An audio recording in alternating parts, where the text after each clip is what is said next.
أردت أن تعرف صدق عملك وإخلاصك لله عز وجل فامتحنها بأمور بينها النبي صلى الله عليه وسلم. أول أمر كثرة سؤال الله عز وجل الإخلاص.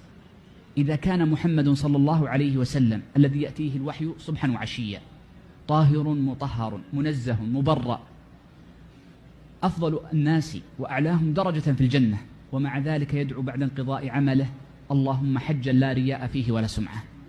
فحري بنا جميعا ونحن الضعفاء ونحن الفقراء ونحن المقصرون ونحن من نحن على قلوبنا أن نكثر من سؤال الله عز وجل الإخلاص.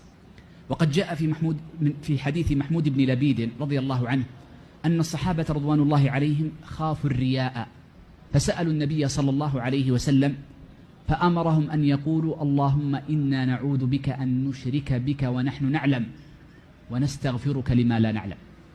يقول الحسن البصري رحمه الله تعالى إن امرأ إن النفاق لا يخافه إلا مؤمن ولا يأمنه إلا منافق.